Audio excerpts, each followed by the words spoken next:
താലി രചനാ സംഭാഷണം രുദ്രപ്രിയ. ലോറിക്കാരൻ തമിഴനും ക്ലീനറും ലോറിയിൽ നിന്ന് ഇറങ്ങി വന്നു.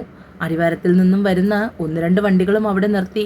എല്ലാവരും കൂടി ഓടി കാറിൻ്റെ അടുത്തേക്ക് വന്നു. കാറിൻ്റെ ഡോർ പുറത്തേക്ക് തെറിച്ചിട്ടുണ്ട്. എല്ലാവരും നടത്തിയ തിരച്ചിലിൽ ഡ്രൈവിംഗ് സീറ്റിലിരുന്ന ആൾ വണ്ടിയുടെ വലതുഭാഗത്തേക്ക് തെറിച്ചു വീണു. സാമുവലിനെ പാറക്കൂട്ടങ്ങൾക്കിടയിൽ നിന്നാണ് ഉയർത്തിയെടുത്തത്. കയ്യിലും കാലിലും തലയിലുമൊക്കെ ചോര. നിർത്തിയിട്ടിരിക്കുന്ന കാറിൽ കയറ്റി സാമുവലിനെ ഹോസ്പിറ്റലിലേക്ക് കൊണ്ടുപോയി. കോ ഡ്രൈവിംഗ് സീറ്റിലിരുന്ന ആളിന് വേണ്ടിയുള്ള തിരച്ചിൽ ഇടതുഭാഗത്തെ മരക്കൂട്ടങ്ങൾക്കിടയിലാണ് അവസാനിച്ചത്.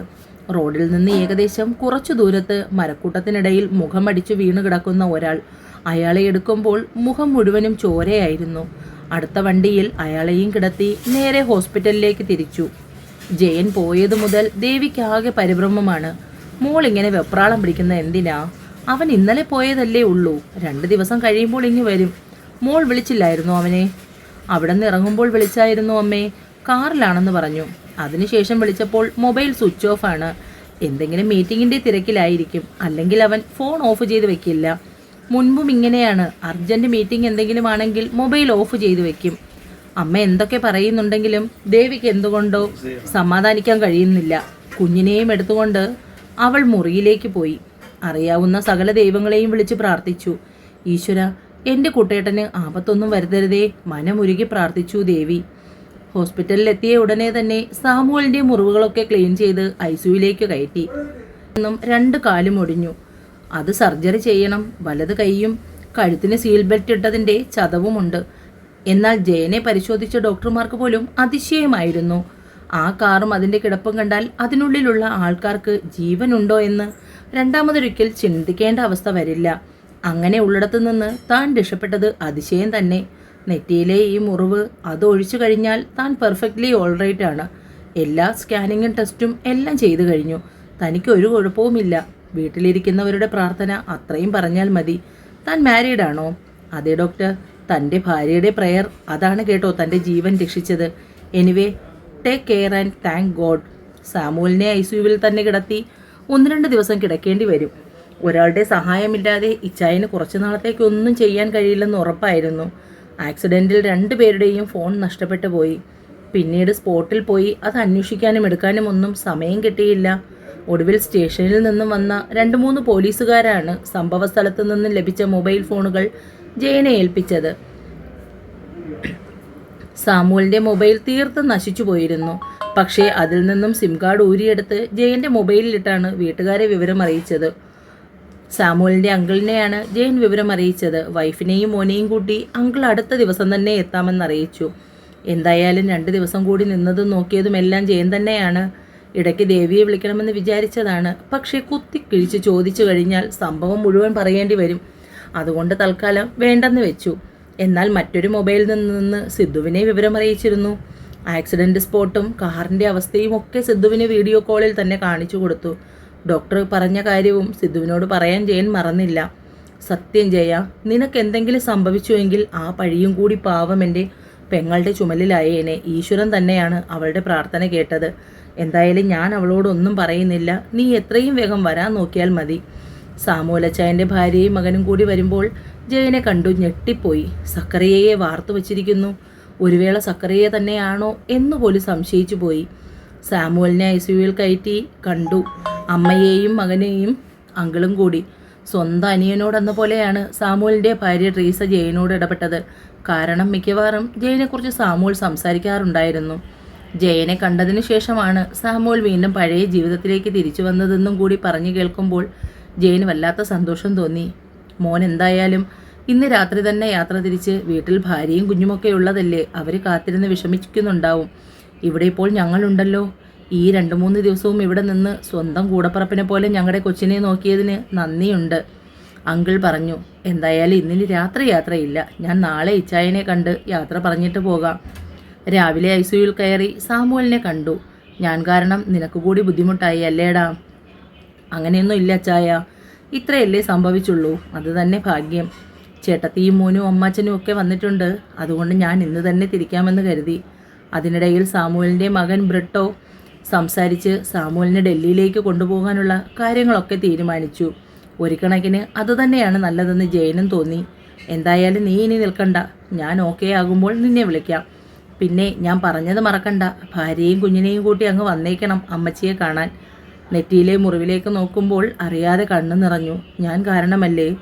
സാമുവിൻ്റെ നിറയുന്ന കണ്ണുകൾ കണ്ടപ്പോൾ ജയൻ പതിയെ അയാളുടെ തലയിൽ തലോടി. അങ്ങനെയൊന്നുമില്ല ഇച്ചായ, എൻ്റെ ഇച്ചായനല്ലേ. ഞാൻ വരൂ അമ്മച്ചിയെ കാണാൻ. അതിനു മുമ്പ് എഴുന്നേറ്റ് നടന്നുകൊള്ളണം.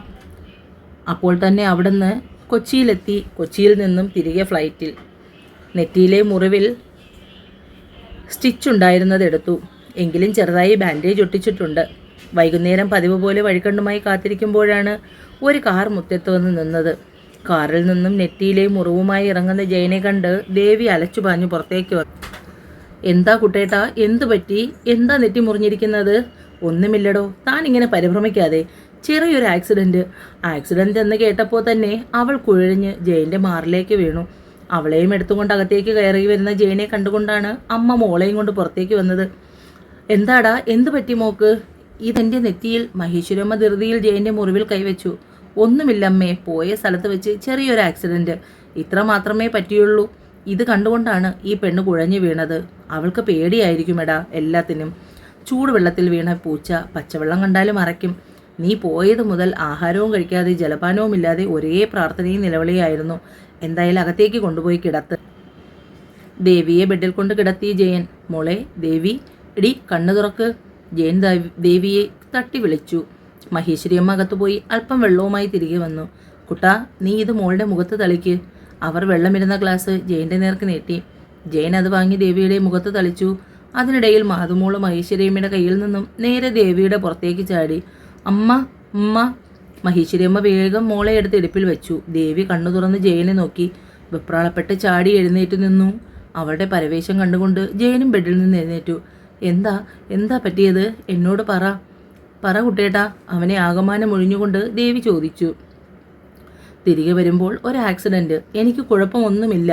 നെറ്റിയിൽ കാണുന്ന ഈ ഒരു മുറിവല്ലാതെ. നീ ഒന്ന് സമാധാനമായി ഇരിക്കു ദേവി. ഇല്ല, വേറെന്തോ കുഴപ്പമുണ്ട്. കുട്ടേട്ടൻ എന്നോട് മറച്ചു വയ്ക്കുന്നതാണ്. ഇല്ല ദേവി, നിന്നോട് ഞാൻ എന്താ മറച്ചു വയ്ക്കാൻ? ഒന്നുമില്ല. എനിക്ക് പേടിയാണ് കുട്ടേട്ടാ. എൻ്റെ ദോഷം കാരണം ഇനി കുട്ടേട്ടന് എന്തെങ്കിലും പറ്റുമോ എന്ന് എനിക്ക് പേടിയാണ്. പറഞ്ഞതല്ലേ ഞാൻ, എനിക്ക് ആരും വേണ്ട, ഞാൻ ഒറ്റയ്ക്ക് കഴിഞ്ഞുകൊള്ളാമെന്ന്.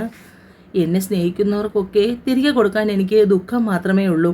കണ്ടില്ലേ, സ്നേഹിച്ചു തുടങ്ങിയപ്പോൾ തന്നെ അവൻ്റെ ഷർട്ടിൽ പിടിച്ചുലച്ചുകൊണ്ട് ഭ്രാന്തിയെപ്പോലെ അവൾ കരഞ്ഞു. അങ്ങനെ ഒന്നുമില്ല ദേവി, എല്ലാം നിന്റെ തോന്നലാണ്. ഇല്ല, ഒന്നും വേണ്ട, തോന്നലല്ല. അവൾ ജയൻ്റെ നെറ്റിയിലെ മുറിവിലൂടെ വിരലോടിച്ചു. ഒരുപാട് വേദനിച്ചോ കുട്ടേട്ടാ? അമ്മ. മാതുമോൾ അപ്പോഴും അവളെ വിളിച്ച് കരഞ്ഞുകൊണ്ടേയിരുന്നു. കുഞ്ഞിൻ്റെ കരച്ചിൽ കേട്ട് വേഗം അവൾ കുഞ്ഞിനെ അമ്മയുടെ കയ്യിൽ നിന്നും വാങ്ങി മാറോട് ചേർത്ത് പിടിച്ചു. എന്നെ വേണ്ടെന്ന് വെക്കല്ലേ കുട്ടേട്ടാ. കുട്ടേട്ടനും മോളുമില്ലാതെ എനിക്ക് ജീവിക്കാൻ കഴിയില്ല. അതിനാരാ നിന്നെ വേണ്ടെന്ന് വെക്കാൻ പോകുന്നത്? നീ എന്തൊക്കെയാ വിളിച്ച് പറയുന്നത്? ആര് പറഞ്ഞു നിനക്ക് ദോഷമാണെന്ന്? നിന്റെ ദോഷം കൊണ്ടാണ് ഇങ്ങനെയൊക്കെ സംഭവിച്ചതെന്ന്. അതൊക്കെ നിന്റെ തെറ്റിദ്ധാരണകളാണ് മോളെ. ഇനിയെങ്കിലും അത് നീ മനസ്സിലാക്ക്. എൻ്റെ കൂടെ ഉണ്ടായിരുന്ന സാമുലച്ചായന് എന്തുമാത്രം പരിക്കുകളാണെന്ന് നിനക്കറിയാമോ? അയാളിപ്പോൾ ICUവിലാണ്. എന്നിട്ടും ഇത്രയും വലിയൊരു ആക്സിഡൻറ്റിൽ നിന്നും ഞാൻ രക്ഷപ്പെട്ടത് നിന്റെ ഭാഗ്യമാണെന്നാണ് എല്ലാവരും പറയുന്നത്. നീ എന്നെ ഒന്ന് കേൾക്ക് ദേവി ആദ്യം. ഇല്ല, കുട്ടേട്ടൻ എന്നെ സമാധാനപ്പെടുത്താൻ വേണ്ടി പറയുന്നതാണ്. എനിക്കിനി എന്തെങ്കിലും ദോഷം ഉണ്ടാകുമോ കുട്ടേട്ടാ? എന്തൊക്കെയാ മോളെ നീ ഇങ്ങനെ ഈ പറയുന്നത്? നിന്നെയും കുട്ടൻ്റെയും ജാതകങ്ങൾ അമ്മയല്ലേ കണിയാനെ കൊണ്ടുപോയി കാണിച്ചത്? നിങ്ങളുടെ ജാതകങ്ങൾ തമ്മിൽ ഒരു ദോഷവുമില്ല. മുൻ ജന്മത്തിൽ നിങ്ങൾ ഭാര്യ ഭർത്താക്കന്മാരായിരുന്നു എന്നാണ് കണിയാർ പോലും പറഞ്ഞത്. നീ അവൻ്റെ ഭാഗ്യമാണ് മോളെ. മഹേശ്വരി അമ്മ അവളെ തലോടിക്കൊണ്ട് ആശ്വസിപ്പിച്ചു. കരച്ചിൽ നിർത്താനുള്ള ഒരു ഭാവവും ദേവിയിലില്ലായിരുന്നു. ജയൻ ഫോൺ കയ്യിലെടുത്ത് അതിൻ്റെ ഗാലറി ഓപ്പൺ ചെയ്തു. ആക്സിഡൻറ്റ് പറ്റിയ കാറും അതിൽ സഞ്ചരിച്ചിരുന്ന സാമുവലിൻ്റെയും ജയൻ്റെയും ഫോട്ടോയും കാണിച്ചു കൊടുത്തു. ഇപ്പോൾ ICUവിൽ കിടക്കുന്ന സാമുവലിൻ്റെ ഫോട്ടോയും അതിലുണ്ടായിരുന്നു. നിന്നെ കാണിക്കുന്നതിന് വേണ്ടി മാത്രമാണ് ഞാൻ വരുന്ന വഴിക്ക് ഈ മൊബൈൽ പോലും നന്നാക്കിക്കൊണ്ട് വന്നത്. കാരണം എത്ര തന്നെ സത്യം പറയാൻ ശ്രമിച്ചാലും നീ അതൊന്നും ഉൾക്കൊള്ളില്ല. ഇനിയെങ്കിലും നീ ഒരു കാര്യം മനസ്സിലാക്ക്. നിന്റെ ദോഷം കൊണ്ടല്ല ഒന്നും സംഭവിച്ചത്. മോളെയും കൊണ്ട് ജയൻ്റെ മാറിലേക്ക് വീണു ദേവി. ജയനെ അമർത്തി പിടിച്ചുകൊണ്ട് പൊട്ടിക്കരഞ്ഞു. മഹേശ്വരി അമ്മ പുറത്തേക്ക് പോയി. എനിക്ക് പേടിയാണ് കുട്ടേട്ടാ, എനിക്കെല്ലാത്തിനും പേടിയാണ്. ഇനിയും ഒരു നഷ്ടം അതെനിക്ക് താങ്ങാൻ കഴിയില്ല. കുട്ടേട്ടൻ ഇവിടുന്ന് പോയ ഓരോ നിമിഷവും ഞാൻ അറിയാവുന്ന ഈശ്വരന്മാരെ എല്ലാം വിളിച്ച് പ്രാർത്ഥിക്കുകയായിരുന്നു, ഒരാപത്തും കൂടാതെ തിരികെ കൊണ്ട് വന്നേക്കണമെന്ന്. നിന്റെ പ്രാർത്ഥന ഈശ്വരന്മാർ കേട്ടു മോളെ. അതുകൊണ്ടല്ലേ ഇത്രയും വലിയൊരു ആക്സിഡൻറ്റ് നടന്നിട്ടും ഞാൻ നിന്റെ മുന്നിൽ ഇപ്പോൾ ഇങ്ങനെ നിൽക്കുന്നത്. ഇനിയും നീ ഒരിക്കൽ പോലും പറയരുത് നിനക്ക് ദോഷമുണ്ടെന്ന്. അവളെയും മോളെയും ചേർത്ത് പിടിച്ചു ജയൻ. ദേവി ജയൻ്റെ മുഖം ആകെ ചുംബനം കൊണ്ട് മൂടി. മാതുമോൾ ഇത് കണ്ട് പൊട്ടി പൊട്ടി ചിരിച്ചു. അതെ, ഇവിടെ ഇങ്ങനെ കുറേ നേരം കൂടി നിന്നാൽ ശരിയാവില്ല. അമ്മ അപ്പുറത്തുണ്ട്. അതുകൊണ്ട് ബാക്കി പരിഭവവും പറച്ചിലും പിണക്കവും ഒക്കെ പിന്നെ ആവാം. 2-3 ദിവസമായി എൻ്റെ പെണ്ണ് നേരെ ചൊവ്വേ ആഹാരം പോലും കഴിച്ചിട്ടില്ലെന്ന് അമ്മ പറഞ്ഞു. ഇപ്പോൾ ആദ്യം നമുക്ക് എന്തെങ്കിലും കഴിക്കാം. ഞാനൊന്ന് ഫ്രഷായി വരുമ്പോഴേക്കും കഴിക്കാൻ എടുത്തു വയ്ക്ക്.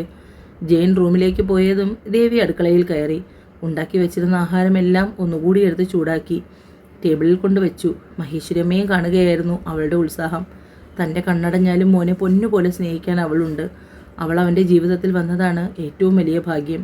2-3 ദിവസമായി അവൾ അനുഭവിക്കുന്ന മാനസിക സംഘർഷം എത്രമാത്രമുണ്ടെന്ന് മഹേശ്വരി അമ്മയ്ക്ക് മനസ്സിലായിരുന്നു ഈ ദിവസങ്ങളിൽ തന്നെ.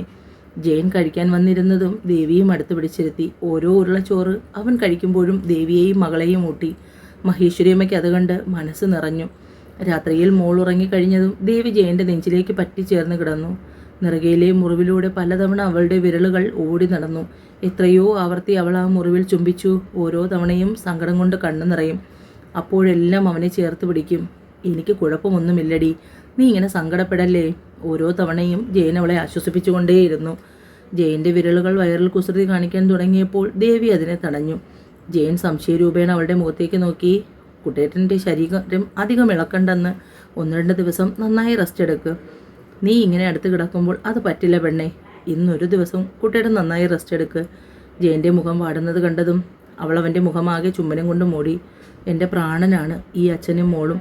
ജയനെ എത്ര ചേർത്ത് പിടിച്ചിട്ടും മതിയാകാത്തതുപോലെ ദേവി അവനെ അമർത്തിപ്പിടിച്ചു. എന്നെയും മോളെയും തനിച്ചാക്കി ഇനി കുട്ടേട്ടൻ ഒരിടത്തും പോകരുത്. ഞാനും വരും, എവിടെയായാലും തുടരും.